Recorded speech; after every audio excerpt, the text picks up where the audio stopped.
Hi everybody, welcome to the second edition of the JDL and BunnyMan show. Today, the topic is backyard wrestling. We'll be discussing the ins and outs, the harms, what it does to your body, and is it good for business or is it bad for business? Let's start with the ins and outs. Well, both of us have very much experience in backyard wrestling. I've wrestled for more than my fair share of promotions. Jesse's wrestled for more than his fair share of promotions. So it's one of those things that, we do have experiences. We wrestled in different kinds of promotions. JDL over here wrestled in more of a hardcore kind of style, where I wrestled more in a more traditional, try to keep the tradition of pro wrestling in backyard wrestling. I wrestled for such companies as the EWA, RCW, and Real Championship Wrestling. Of course, everybody wrestles for backyard wrestling federations, the BYWF. Also wrestled in LCW, Legacy Championship Wrestling. So I've had my fair share of, title defenses and dealing with different politics. And even in backyard wrestling, you still deal with politics. I originally got started with a bunch of guys that I played hockey with. They invited me up to their house, and next thing you know, I was the one brother didn't want me. Actually, to be honest with you, he wanted his brother to be the mainstay of the company. Oh, wow. And I was sitting there, and I was actually chilling because they were still my friends. I was still chilling at the house, and we were doing playing SmackDown versus Raw 2006. Oh my, that was No, actually earlier, a hell lot earlier than that. I think it was like the first SmackDown, one of the first couple SmackDowns. No, Here Comes the Pain. Here comes Pain. I still actually have my copy of that. Yeah, and I was playing that, and the other brother came down. We were talking how the meeting went, and I was like, he doesn't want me, he doesn't like the style I wrestle, because I'm a real traditionalist. I wasn't worried about doing the high flying, that time. I was more thinking of like Malenko and like a Benoit, more like an Anderson. More the technical. Yeah, and he didn't see that. He wanted more of a, I don't want to say like a Hogan, like a brawler, but I think that's what more of the at the time what they were interested in. And he actually grabbed his controller and we wrestled in a couple of tag team matches. And how I did the tag team matches on the screen, he was like, screw it, I want you to start. And my first match, I went over. It was a last-second decision. I wrestled a vet by the name of Jake Youngblood. And he called last second. He wanted me to go over. And I didn't know what to do. I froze. So he did. You had a little bit of stage fright. Yeah, a little bit. And I whipped him into the rope. In the rope, he went to go. I went to go hit him with the Hurricane Rana, which I didn't want to do at all. But he was going to do it in the power bomb. Oof. And then when he hit me with the power bomb, I kicked out at 2. Right. And when I kicked out, I rolled him up over, so I had his legs. And you got a roll up. I got the roll-up pin, and crowd went nuts because they didn't expect me to win. And that was the only time I actually came out to Bobby Vine. Wow. The rest of my career, I never. I was in the UWA. Yeah, the rest of my career, I never came out, but to my actual name. But we didn't know what to do, so that was my first match, and it hurt. It hurt. We wrestled on a ring made of wooden posts, bungee cords, Titan bungee cords. I've done a couple matches in those. It does not give at all. Plywood, and like a 2-foot gap between plywood and mattress. So it hurt. It was fun, but my first bump, I thought, because my first bump was actually, it wasn't even a punch. My first bump was a clothesline. That's a pretty simple bump. And I oversold the clothesline. I oversell a clothesline. Because I look like I just got annihilated. Oh, kind of like Rikishi. Yeah. The Rikishi 360 one. And I looked like he just took my head off. And I laid there dead because I cracked the back of my head off the plywood, and I didn't know what to do after that, and he came and started beating the hell out of me. What was your first match? My first match was in the AWC. That was Allentown? Yeah, it was in Allentown. It was after what he said earlier. Well, I did more hardcore stuff. I did a few actual mat ones, but I did the right way. I got trained for a decent I think it was a little over a year. Were you getting into WXW?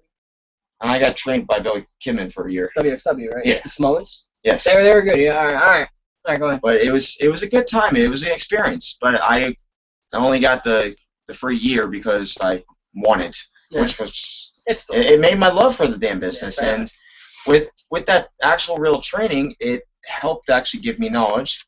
And then on my first match,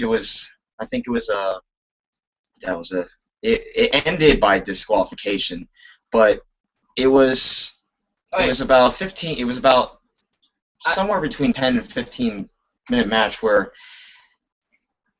I was told that I was supposed to win just to see if I would actually go over. Yeah. But like the story you told me about how, what was it? Where he did the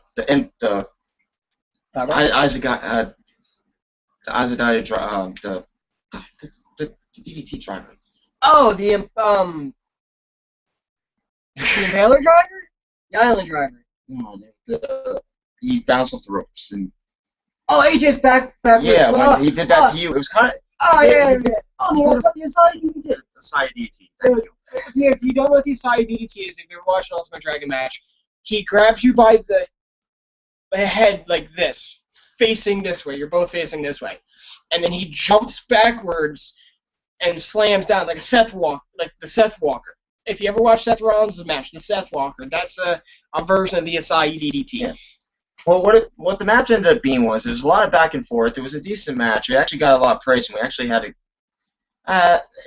for what it was worth. It was a decent crowd. No, it got a lot of credit for what it's due, but it helped me get noticed. But what happened was he did a high flying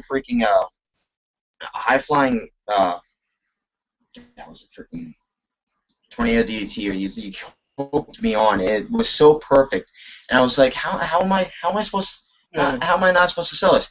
Well, I was getting, I'm getting a call, and you got the guy on the match, and Patton's like, no, he's you. I'm like, no. So I kicked out after 2.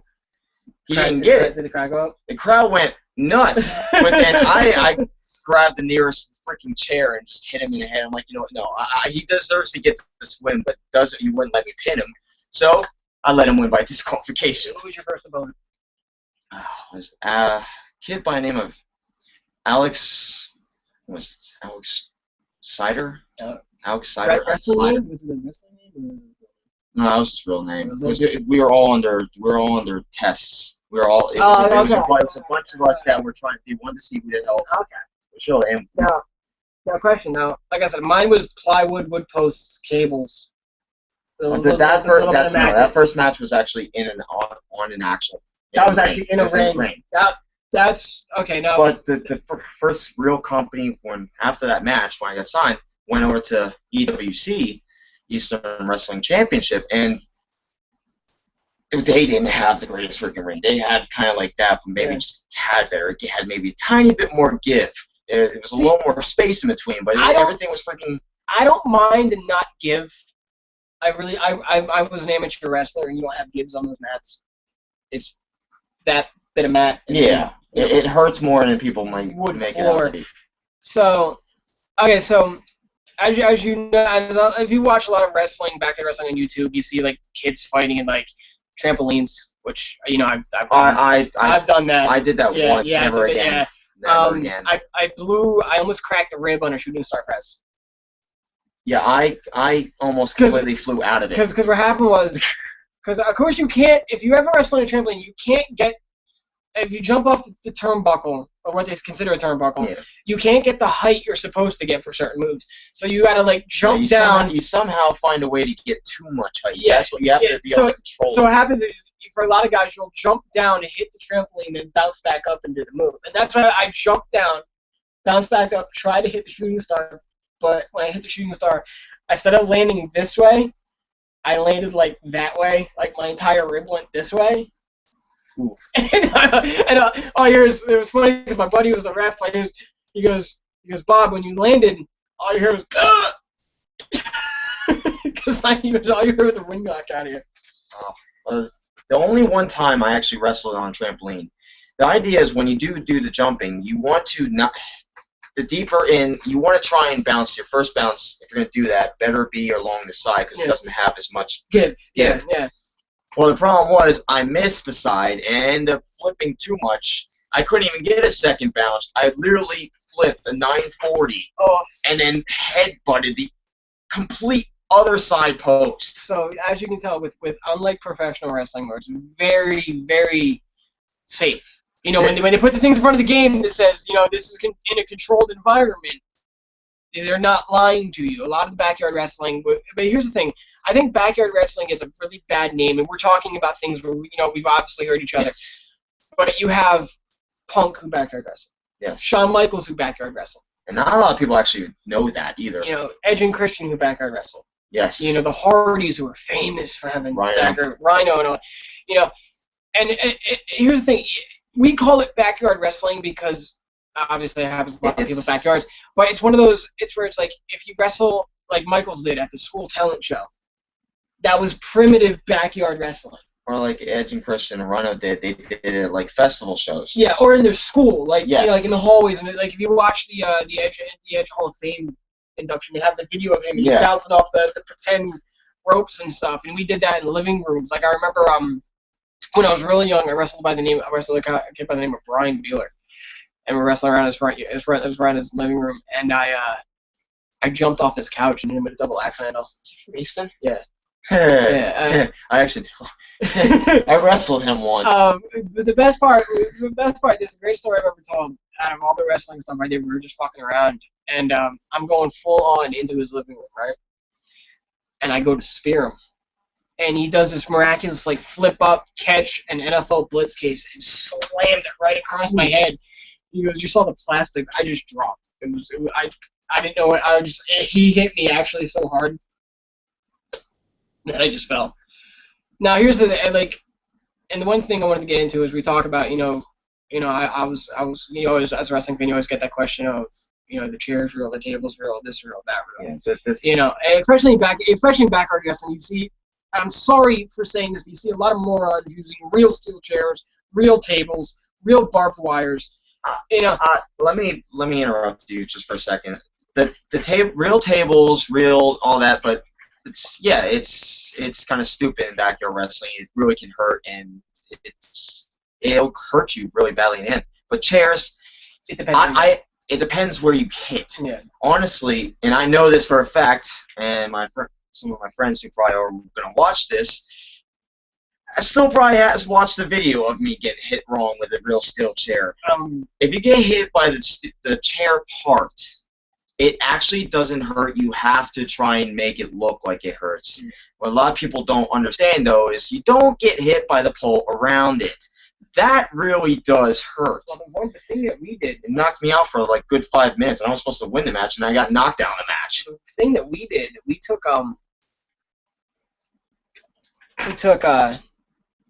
I hope this doesn't like freeze on us. Don't freeze. I'm just gonna keep talking.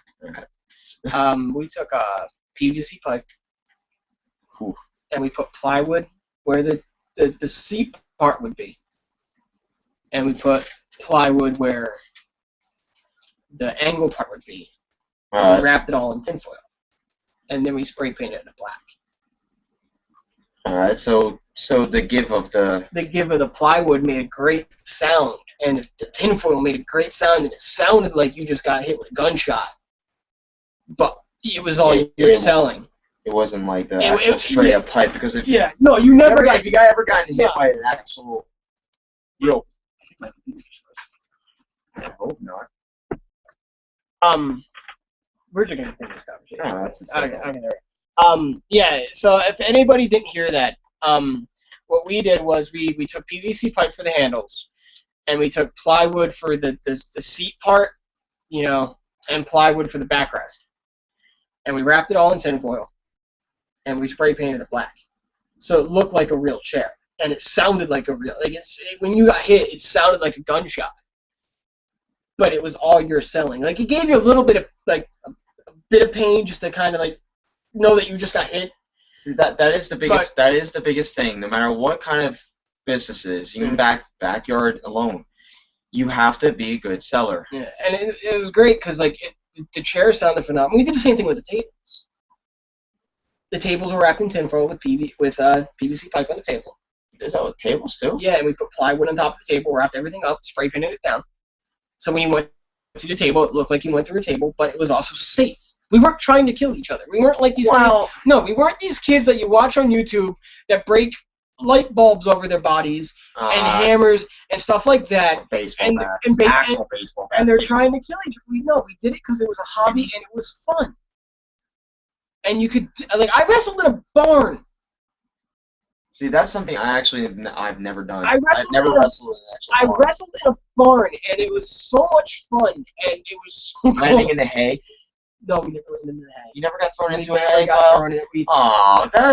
We jumped. I jumped from. I did in a moment of idiocracy. I did jump from the hayloft. I jacked it from the hayloft down.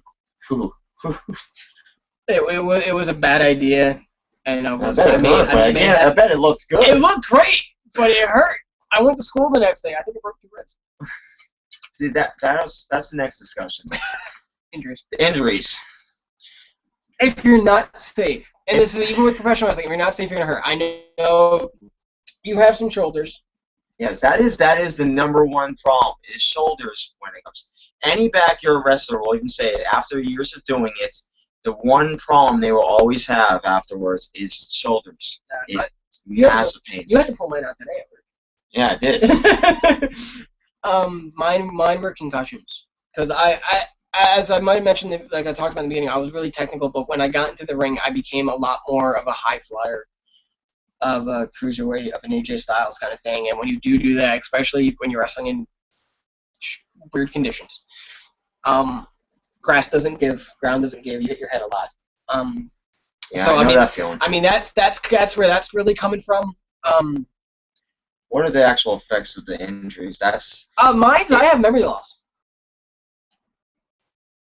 I have little black spots in my brain. Is that just from that, or is that also from plate? Oh, that's from other things too. But I mean, the majority of my time when I was in my middle school years and my high school years, and with not a lot of people knowing, was my backyard wrestling. It was something that I enjoyed and I had a lot of fun with. And that's nothing. Like, not a lot of people understood about me either.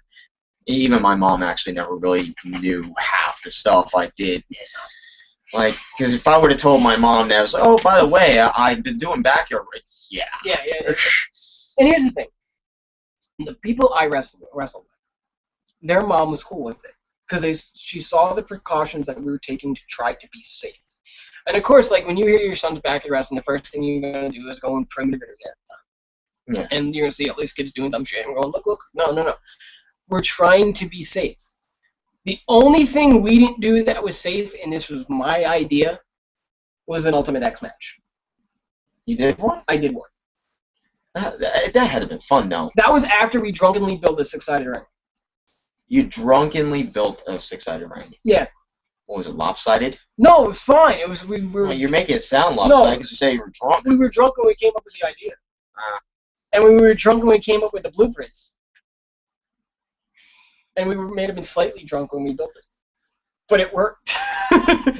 And the cables worked. I mean, the only spot that was bad there. Have you ever watched the AJ Styles PD Williams X Division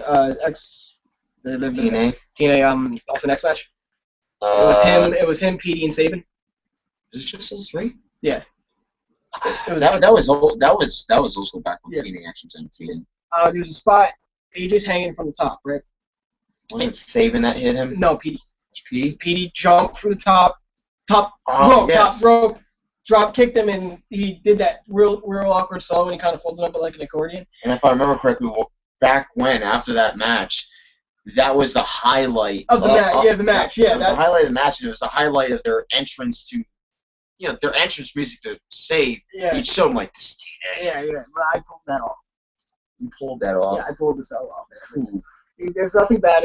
Like, I'm hanging there. Wait. Oh, you're the one hanging. I'm hanging there. So I'm the only one that's dumb enough to do this. I'm hanging there, and and I went to my buddy. I was like, you have to catch me. Let me guess, he missed you. No, for all the times for him to go soft on a drop kick, and this was a kid who never went soft. Like I've got kicked in the face so many times by this kid because he would hit and he hit the thigh slap, right? Right. And he'd still kick me in the face. So I'm hanging there, and I'm sitting there. Of course, if anybody's hung from anywhere during any kind of wrestling, the cell is not going through your mind. The only thing that's going through your mind is what you're going to eat for dinner after the match or something like that. Because you can't think about it because it just has to be natural. So I'm sitting there. I actually think I was debating on buying Reload at the time. How do you only debate that? I'm hanging from a cable. Okay, I got to think of something else.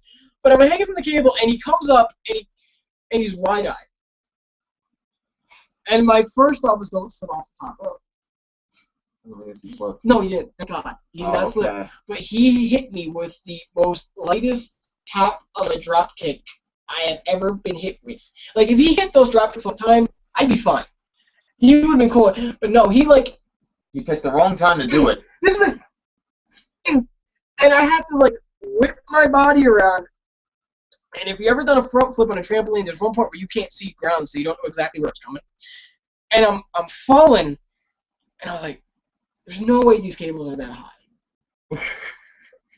And as soon as I saw my knees come up over. And all you hear here comes an accordion. Yeah, all you hear is, oh.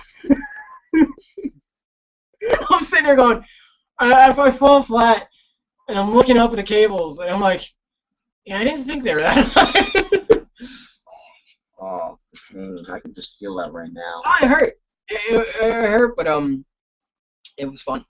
You know, it was one of those things where we pulled it off. It's like Matt Hardy tells that famous story when he got thrown through the table at WrestleMania 2000. That the fact that he just match delivered. Yeah. You know, one of the only highlights of his career. Yeah, but the match delivered. And at that point, because the entire reason I wanted to do the match because I wanted to hit that sell. Like, I didn't care if I won the match or not, because AJ ended up winning that match. I just wanted to hit the sell point. So when I went, boom, I'm done. I'm fine. I could lay there the rest of the match and somebody else could win. I didn't care. But I just I just wanted to prove that I could. Yeah, because when I first was like, I can do that. That's the whole. And look, you had to have gotten some kind of injury out of that. The way your legs go over your head. My back's got to feel it somewhere. But you know what? The only thing I got really out of that, I was sore for about a week and a half. My shoulders were really sore. That's where it really ended. So for me going like this or trying to move anything, I was out for a week. But I was still there. I was still an agent. You know, Here's the thing. When I was out for a week, I just couldn't wrestle for a week. Doesn't mean I couldn't cut promos. Yeah. Or do commentary. That was a fun part. You know, I've done that a couple times where I'd be out for a while and just I'll just cut some promos and do something. Yeah. First title you won. First title I won? First title, yeah. Give me the scene, give me the scenario, first title. First title I won. It was a triple threat ladder tag match. We decided we wanted to try and do it because it was shortly after the triple tag match WrestleMania moment. Oh, 17? Yeah, you got. Please don't tell me you did the spear. No, actually, it was just funny because that became one of my more popular moves. Quick question. I know at this time, obviously, you have moved from actually wrestling to wrestling. Yes. What are you wrestling in this match? Right? This was legitimately outside on the ground.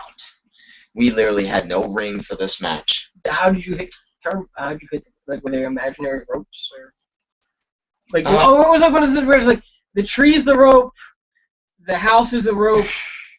It was because we've all been there. It was one of those things that what we did was we set up the ladder, that we had the perimeter, and we set up the ladder, and we had a chicken coop on the one side, and we had extra fencing. So what we did was we kind of just fenced in a perimeter and put the ladder pretty much. We had a couple ladders on the outside and had a ladder in the middle.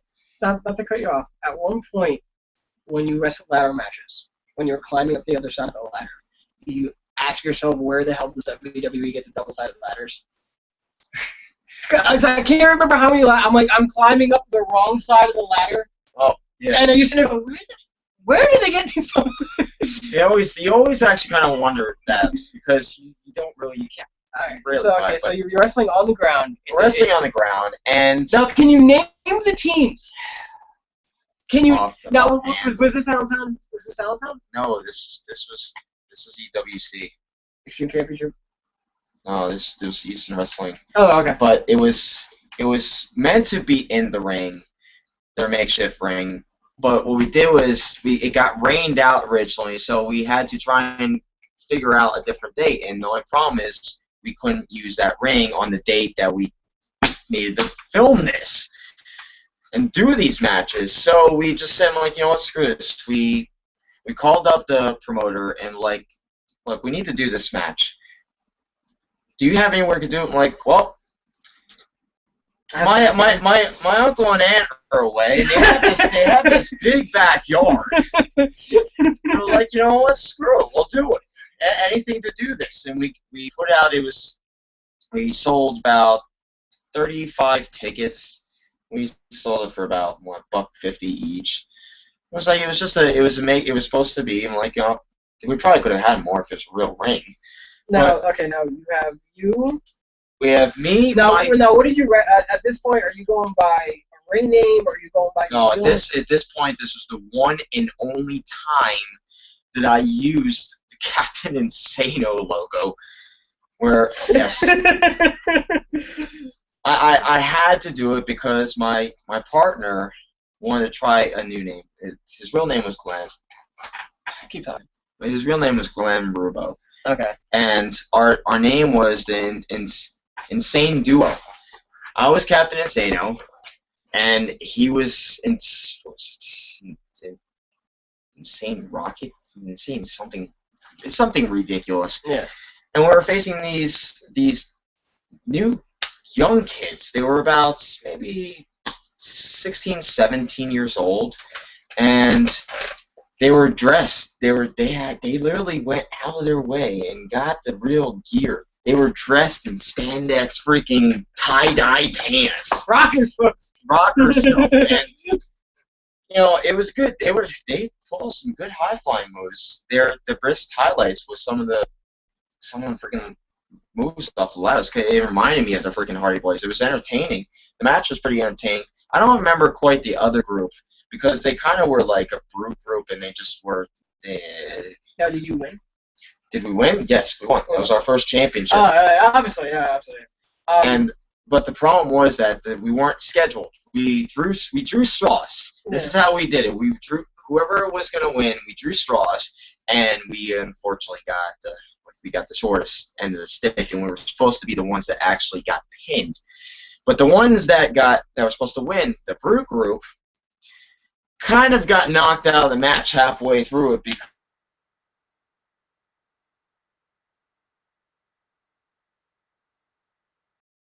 because he got an ends of his skull and got knocked out unconscious by the 16-year-old. Yeah.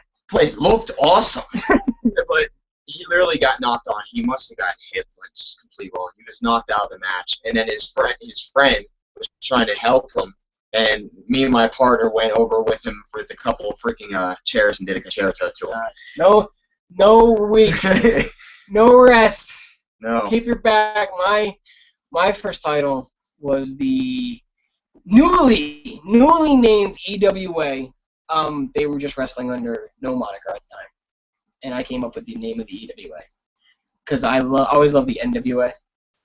I thought National Wrestling Alliance sounded good, but I thought Extreme NWA was fun times. I thought the Extreme Wrestling Alliance sounded better. Because then you could get a little hardcore when you wanted to, but you really. But I was actually it was funny to say because remember that conversation we had. I was offered a contract to that, but its scheduling was so horrible. I ended up not. Yeah, it was because it was up here. Yeah, because it was up here. Yeah. And I couldn't do it because anybody that knows me, I don't drive, never have.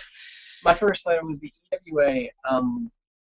At the time, they called it the Junior Heavyweight Championship. No, Light Heavyweight Championship. We renamed it the Junior Heavyweight Championship. And I wasn't supposed to win. I wasn't my. Was this that? No, it wasn't that. It was I wanted a tag team title first. I never wanted to be a solo wrestler. I wanted to be a tag team champion. And We've talked this about a couple times. Yeah, and they were like, no, you're the only guy that can really win this and do this kind of style. The guy that we have at the time, which is he was a great kid. I forget his name. It'll come to me. He was a great kid, but he wrestled. They wanted more of a high flying style for that title. He wrestled like Jamie Noble. Oh, okay. You know what I So mean? like a bona fide, like kind of halfway. Jamie Noble was kind of like halfway between. But he not Jamie Noble Young Dragon, Jamie Noble WWE. All right, so the ground and pound. The ground and pound. And so they wanted something different for that, and they're like, look, you have no choice, kind of thing. And I went out and I didn't try to blow the match or anything like that. I just want to try to have a good match. And I ended up winning on he went to the high crossbody. I ducked. He got up, turned around, and I hit him with you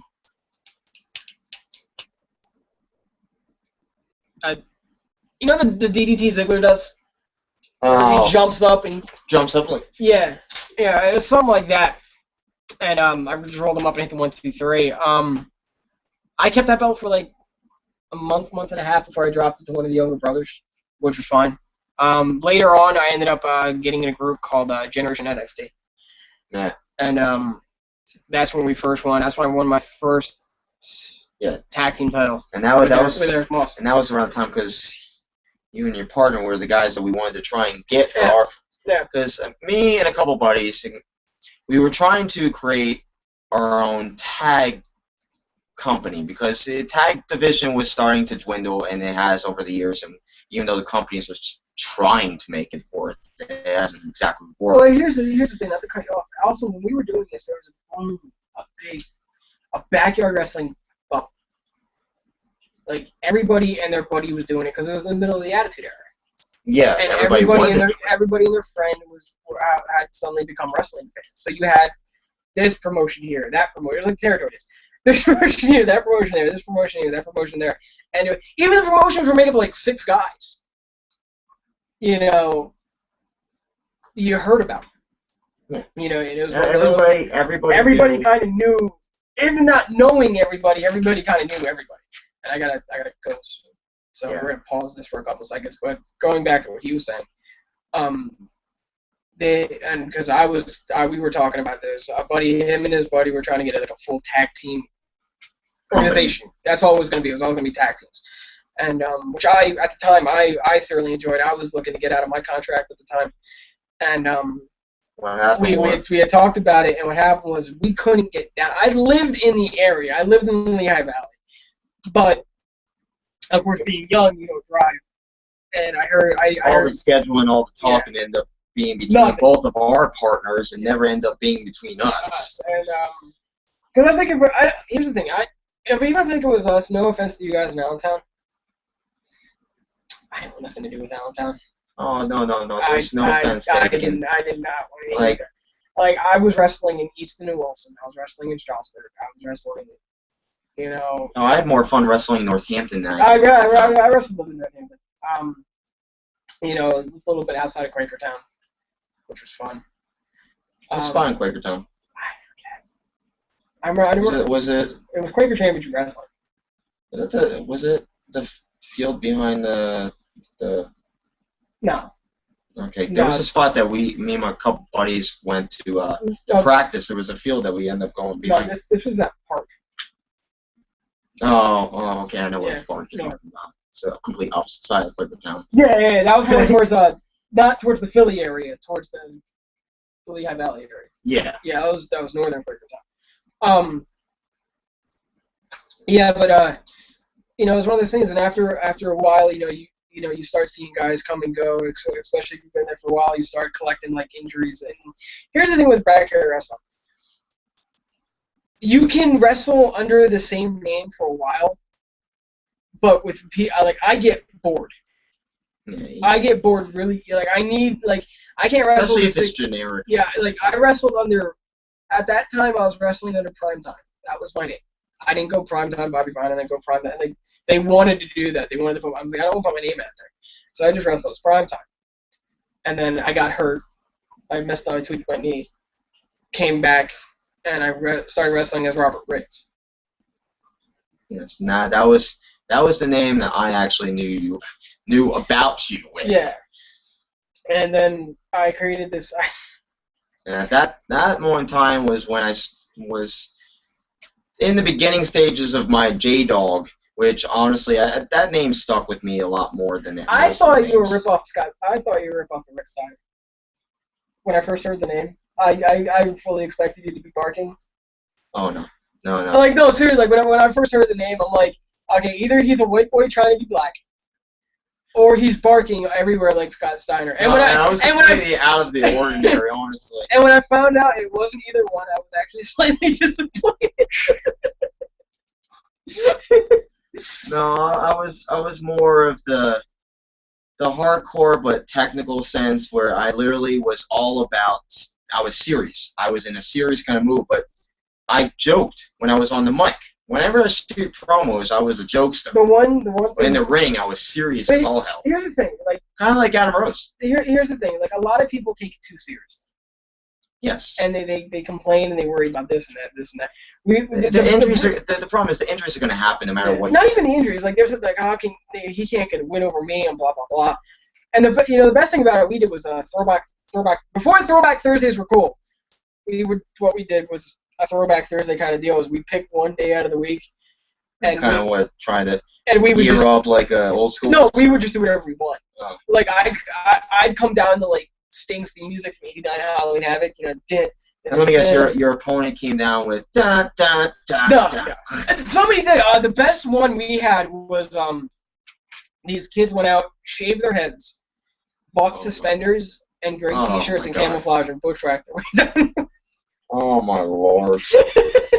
I gotta get going. We're gonna pause for right now. I gotta go do something real quick. We're gonna come right back.